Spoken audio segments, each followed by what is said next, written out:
Bonjour à tous. Mes frères et sœurs, dans la quête de la vérité, sachez-le. Nous vivons dans un monde qui ne pardonne pas la moindre faiblesse. Et pourtant, on vous a bercé d'illusions.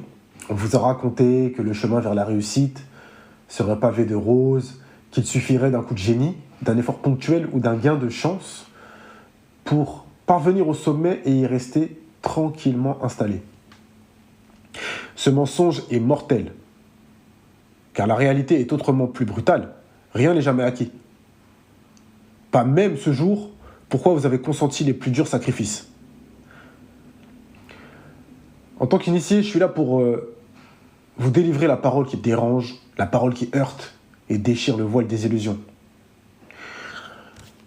Dans cette vidéo, je vais vous expliquer cette loi universelle. L'énergie que vous déployez pour conquérir doit être égale, voire supérieure à celle que vous investissez pour conserver, sous peine de tout perdre. Peu importe le domaine, peu importe l'enjeu, qu'il s'agisse de votre force physique, de votre relation amoureuse, de votre empire financier ou de votre quête spirituelle, le constat est le même. Celui qui pense pouvoir s'endormir sur ses lauriers finit toujours par sombrer dans l'oubli ou la médiocrité.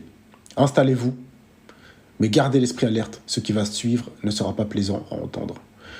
Vous ne trouverez ici ni consolation, ni promesse de confort éternel, mais l'exigence absolue de la puissance et de la persévérance.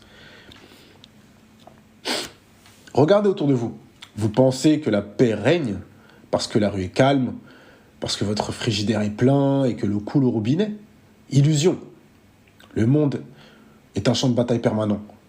Un combat ininterrompu entre ceux qui veulent conquérir et ceux qui sont condamnés à subir. C'est pas un discours paranoïaque, c'est un rappel d'évidence. Depuis la nuit des temps, la survie même est une lutte quotidienne. Les proies fuient les prédateurs. Les prédateurs traquent les proies. Les entreprises se concurrencent pour arracher des parts de marché. Les individus se confrontent pour conquérir un statut social, une reconnaissance, un territoire, un pouvoir. Et pourtant, notre société hyper-consumériste, dopée à la publicité, nous a vendu un conte de fées. Tu peux avoir tout ce que tu veux avec un minimum d'effort, voire sans aucun effort. Ils vous promettent la réussite financière en restant allongé sur votre canapé, l'amour inconditionnel sans vous battre pour le mériter, ou la force musculaire sans suer à la salle. Mensonge. La réalité est plus rude. La loi de la compétition ne fait pas de pause. Celui qui s'imagine à l'abri, enfermé dans sa zone de confort, aura la surprise de découvrir un jour. D'autres, plus affamés et plus déterminés, venant le déloger de sa prétendue forteresse. La tranquillité, c'est un luxe temporaire. La nature ne fait pas de cadeaux, elle ne fait qu'éprouver la solidité de votre volonté. Pour rendre cette loi tangible, prenons un exemple concret, la musculation. Imaginons que vous commenciez avec un objectif, ok, je veux soulever 100 kg développé couché. Au début, vous êtes rempli d'énergie, gonflé à bloc par l'enthousiasme, vous enchaînez les séances, vous mangez correctement, vous dormez suffisamment. Peu à peu, la performance, elle monte jusqu'au jour où vous parvenez, non sans fierté, à soulever cette barre mythique. Maintenant, regardez la suite. Vous fêtez votre succès, vous le publiez sur Instagram, vous vous sentez invincible. Mais laissez passer quelques semaines, voire quelques mois, sans maintenir la même intensité d'entraînement, la même rigueur alimentaire, la même récupération. Que se passe-t-il? Vous régressez. Vos muscles perdent du volume, votre force décline, et soudain, les 100 kilos que vous aviez vaincus vous écrasent à nouveau. La conclusion, elle est évidente. L'effort, c'est pas un pic, c'est un plateau dynamique qu'il faut sans cesse entretenir et élever. Dans le royaume de la force physique, il n'existe pas de statut gagné à vie. C'est la représentation parfaite du monde réel. Toute compétence, toute qualité, tout capital doit être régulièrement alimenté, sinon il se dessèche, sinon il meurt. Nous avons tous, un jour ou l'autre, succombé à cette douce tentation de la paresse. Après tout, la fainéantise, c'est un instinct humain. L'organisme préfère économiser de l'énergie. Mais la paresse moderne, elle est systémique. Elle est promue par des gourous du marketing et des coachs à la con qui osent vous dire « vous pouvez gagner de l'argent pendant que vous dormez sans rien faire ». On vous vend l'idée que la technologie et le progrès vous permettront de récolter des fruits sans avoir à cultiver l'arbre. Regardez la publicité autour de vous. Travaillez seulement 4 heures par semaine, prenez votre retraite à 30 ans, achetez cette formation miracle et devenez millionnaire en quelques mois. Ces promesses sont autant de sirènes qui vous enchaînent à l'inaction et à la croyance idiote qu'il existe une sécurité durable et un confort garanti. Il suffit pourtant d'un krach boursier, d'une pandémie ou d'un bouleversement géopolitique pour que ce confort s'écroule comme un château de cartes. En vérité, la prétendue stabilité n'est qu'une bulle fragile. Plus vous y croyez, plus vous abaissez votre garde. Or, abaisser la garde, c'est offrir à la menace un accès direct à votre monde. À l'instant même où vous cessez d'avancer, vous amorcez la descente. La nature, disait Nietzsche, est un perpétuel devenir. Rien n'est fixe, rien n'est absolument acquis. Tout bouge, tout se transforme. Et celui qui n'évolue plus se retrouve obsolète. Imaginez un alpiniste gravissant la montagne. Tant qu'il grimpe, il gagne de l'altitude. Mais s'il s'arrête, même un instant, le froid, le vent, la neige peuvent le faire glisser en arrière. Pire encore, s'il décide de faire une pause prolongée, il ne restera pas simplement immobile. Il finira par redescendre volontairement ou non, car la montagne elle-même n'est pas un terrain stable. C'est cela l'illusion la plus perfide du monde moderne. Croire qu'on peut s'établir définitivement à un certain niveau sans effort supplémentaire. On appelle ça jouir d'une rente ou profiter de la vie. Mais tous les empires, tous les grands règnes, toutes les gloires passées ont témoigné que rien n'est éternel. Les Romains s'imaginaient invincibles avant la chute de leur empire. Les grandes civilisations précolombiennes croyaient leur monde figé avant l'arrivée des conquérants. La seule constante est le changement et la remise en question permanente.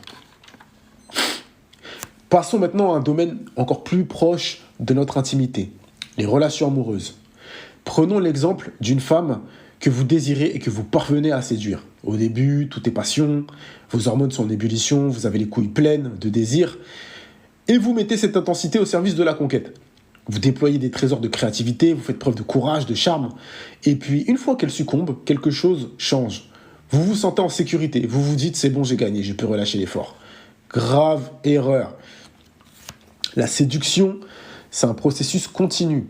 Et l'énergie investie pour garder l'autre doit être au moins égale à celle que vous avez déployée pour la conquérir. Sinon, la routine s'installe, la flamme s'éteint et l'attirance retombe. Résultat, soit la relation se délite, soit votre partenaire finit par aller voir ailleurs. C'est la même loi. Tout ce que vous possédez par votre force, vous le conservez uniquement en maintenant, voire amplifiant cette force initiale. Les grands exemples ne manquent pas. Regardez l'histoire. Et vous verrez les hommes et les femmes qui ont su conquérir des sommets prodigieux pour aussitôt se faire renverser par leur propre relâchement ou par des adversaires plus coriaces. Commençons par Napoléon Bonaparte, l'ogre corse qui a subjugué l'Europe au début du 19e siècle. Sa fulgurance est légendaire. En quelques années, il est passé de général inconnu à empereur régnant sur un vaste territoire. Sa stratégie, sa témérité, son génie militaire lui ont permis de terrasser les armées ennemies à Austerlitz ou à Lena. Et pourtant, vous connaissez la suite. Avec l'invasion de la Russie en 1812, Napoléon a sous-estimé l'importance de consolider ses conquêtes. Il a étendu ses lignes de front, épuisé ses troupes et n'a pas su maintenir l'intensité de l'effort de manière durable. Résultat, la campagne de Russie tourne au désastre et la chute de l'Empire est amorcée. La leçon est claire. Le simple fait de posséder un empire ne suffit pas à en assurer la pérennité. Pour le garder, il faut une logistique sans faille, un soutien politique et surtout une force permanente pour défendre ses frontières. Le conquérant qui se croit invulnérable est celui qui tôt ou tard verra sa puissance s'éroder. Passons des champs de bataille de l'Europe à un ring de boxe. Mike Tyson. Dans les années 80, c'était un phénomène, le gars. C'était un phénomène. Il détruisait ses adversaires avec une facilité déconcertante, envoyant la plupart d'entre eux au tapis dès les premiers rounds. Son mentor, Cus D'Amato, légendaire, avait fait de lui une machine à vaincre, intransigeante, rigoureuse et affamée. Quand Tyson entrait sur le ring, c'était une bête sauvage enragée qui ne laissait aucune chance aux autres. Mais après avoir conquis toutes les ceintures, Tyson s'est laissé prendre au piège des excès. Alcool, drogue, femmes, fêtes. Il avait conquis le sommet, mais il a rapidement perdu la flamme qui l'y avait mené. Il s'est cru intouchable, s'est entouré de parasites qui le flattaient au lieu de le garder sur la voie de la discipline. Et la suite, on la connaît. Défaite contre Buster Douglas, Problème judiciaire, descente aux enfers. Si l'on devait résumer sa trajectoire, il a oublié que la rage initiale qui lui avait permis de briser ses adversaires devait perdurer pour qu'il reste au sommet. Il a appris à ses dépens qu'il est infiniment plus dur de conserver un trône que de l'acquérir. Qu'en est-il du monde de l'entreprise et de l'innovation ? Prenez des noms comme Steve Jobs ou Elon Musk. On les critique parfois pour leur arrogance et leur méthode tyrannique, mais il faut reconnaître une chose, ils ne se sont jamais reposés sur un succès initial. Steve Jobs, après le succès de Macintosh, a été évincé d'Apple. Mais il est revenu avec la même soif créative pour sortir l'iPod, l'iPhone et l'iPad, redéfinissant l'industrie technologique. Il aurait pu se retirer sur une île avec sa fortune, mais il est resté affamé. De son côté, Elon Musk navigue entre Tesla, SpaceX, Neuralink et d'autres projets. Qu'on l'admire ou qu'on le déteste, on ne peut pas nier qu'il se renouvelle sans cesse. Il aurait pu s'arrêter après avoir vendu PayPal et profiter de ses milliards, mais il a continué à monter en intensité, à prendre de nouveaux risques, à affronter de nouveaux défis. Voilà pourquoi il est toujours sur le devant de la scène. Dans cet univers impitoyable, ceux qui ne maintiennent pas le rythme disparaissent. Kodak, Nokia, Blockbuster, tant d'autres en ont fait la triste expérience. Il est crucial de comprendre que la stagnation dans la nature n'existe pas vraiment. L'organisme humain, l'économie, la société, tout fonctionne selon un principe de flux constant. On avance ou on recule. En termes darwiniens, on s'adapte ou on périt. La simple idée de rester stable est une vue de l'esprit. Votre compte en banque ne s'arrête pas de fluctuer. Votre corps ne cesse de renouveler ses cellules. Votre esprit ne cesse de s'abreuver d'informations, bonnes ou mauvaises, qui modifient votre perception du monde. Le monde ne vous attend pas pour progresser. Il suffit de regarder la vitesse à laquelle la technologie évolue. Ce qui était novateur hier devient obsolète aujourd'hui. Pour rester dans la course, il faut produire un effort continu. Sans cela, d'autres, plus jeunes, plus motivés, plus affamés, viendront prendre votre place. L'une des notions fondamentales que vous devez intégrer est la suivante. Tout ce que vous possédez exige un certain niveau de développement pour être conservé. Cela vaut pour l'argent, pour la notoriété, pour la force physique, pour les relations sociales. Si, pour une raison ou une autre, votre niveau de conscience, de discipline ou de compétence descend sous le seuil requis, tout ce que vous aviez accumulé se volatilisera. Un individu qui a fait fortune par un coup de chance au loto et qui ne sait pas gérer son patrimoine finira souvent ruiné. Une star montante qui devient célèbre sans s'être préparé mentalement finit par être broyé par la pression médiatique. Un chef d'entreprise qui a atteint un certain niveau de succès mais s'endort sur ses lauriers voit ses concurrents lui ravir sa clientèle. Le monde ne fait pas de sentiments, il se contente de constater votre niveau réel.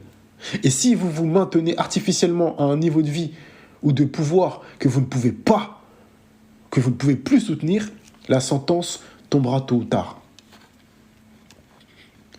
Au-delà des conséquences matérielles, il y a un coup psychologique bien plus lourd, celui de la conscience du déclin.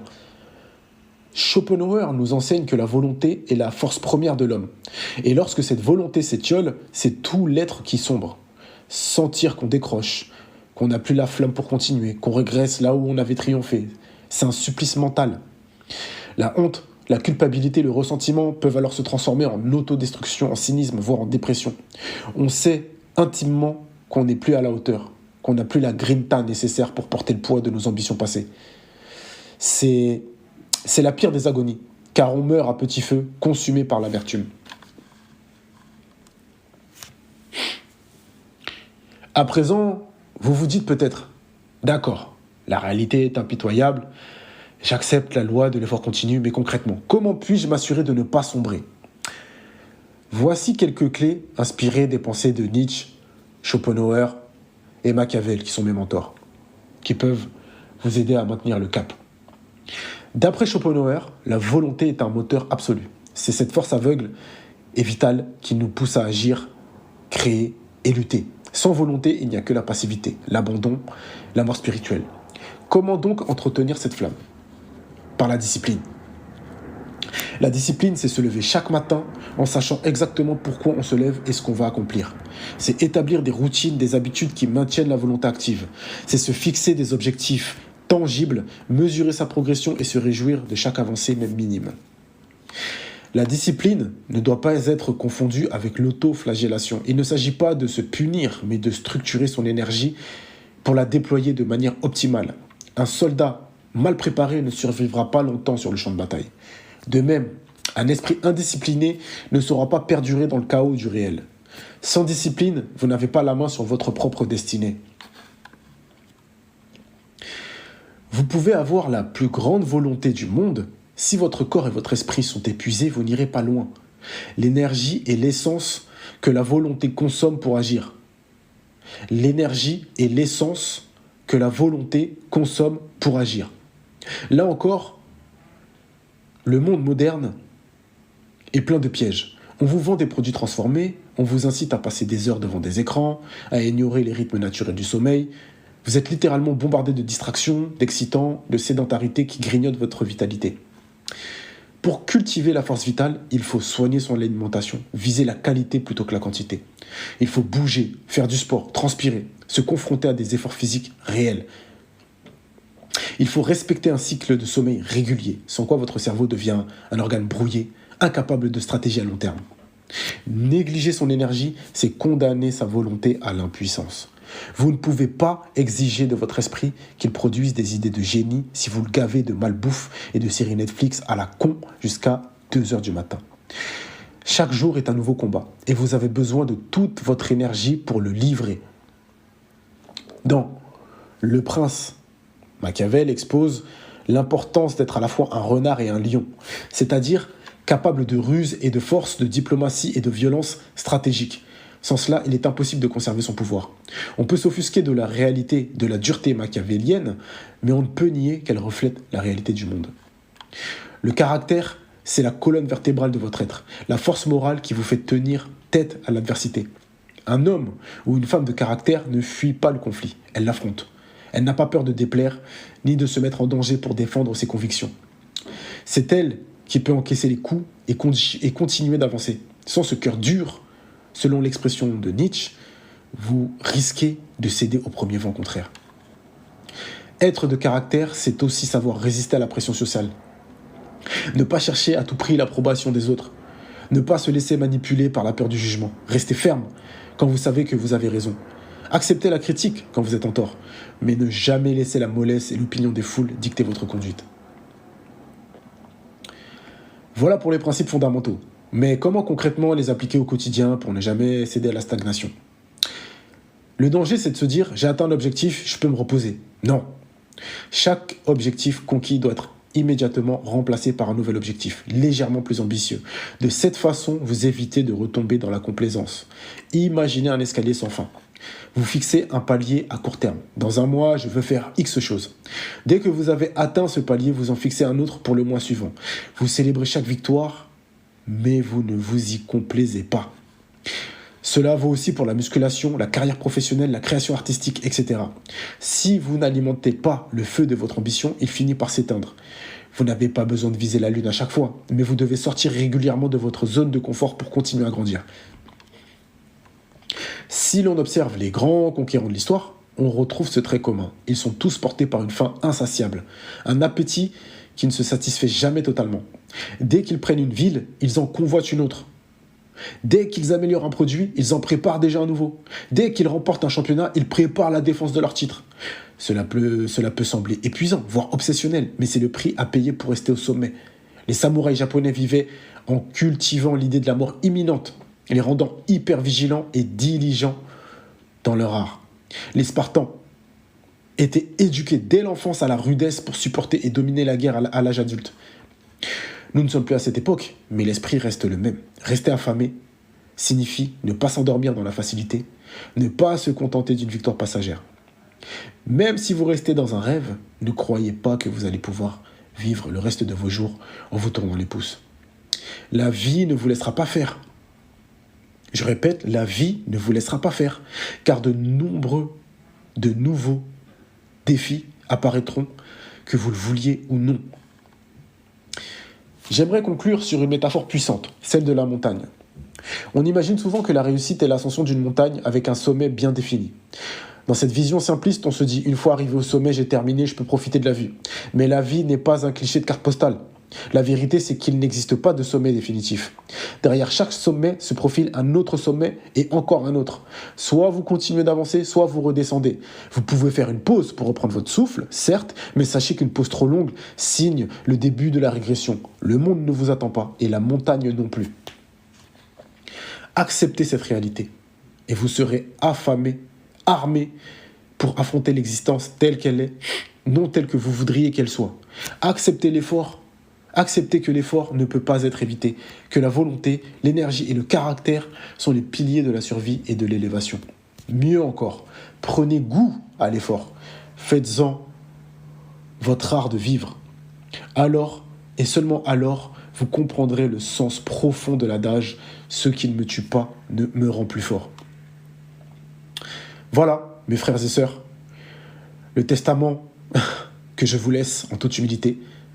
La vie est un perpétuel combat, un flux continu où la volonté doit être sans cesse renouvelée pour progresser ou ne serait-ce que se maintenir. Vous pouvez choisir de fermer les yeux sur cette vérité et continuer à vous bercer d'illusions.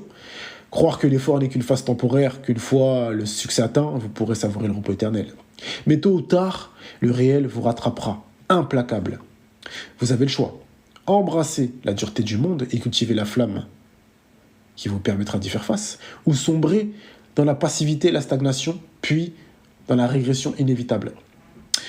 La seconde option est plus confortable à court terme, mais elle mène à l'amertume et à la perte de tout ce que vous aviez péniblement acquis. La première vous demandera des sacrifices constants, un esprit d'adaptation permanent, mais elle vous offrira la satisfaction la plus intime qui soit, celle de sentir votre puissance grandir de manière indéniable et inaltérable. Maintenant, la décision vous appartient. Je ne suis pas venu ici pour vous bercer de mots doux, mais pour vous secouer les amis, pour vous contraindre à regarder la réalité en face. La récompense de cette lucidité ? Une vie plus authentique, plus intense, plus vibrante, où chaque pas en avant résulte d'un combat gagné contre vos propres faiblesses, et où vous pouvez regarder l'avenir sans crainte, car vous savez que vous possédez la force de surmonter n'importe quel obstacle. Souvenez-vous, ce que tu obtiens par la force de ta volonté, tu ne le conserves que par le renforcement continu de cette même volonté. Que cela vous accompagne chaque jour, dans chacune de vos entreprises, qu'elles soient professionnelles, amoureuses, sportives ou spirituelles. Car sans effort, tout finit par nous échapper. Alors faites votre choix, agissez, sans quoi, n'ayez aucun doute. Quelqu'un de plus affirmé, plus discipliné, plus obstiné prendra votre place. Bonne journée à vous.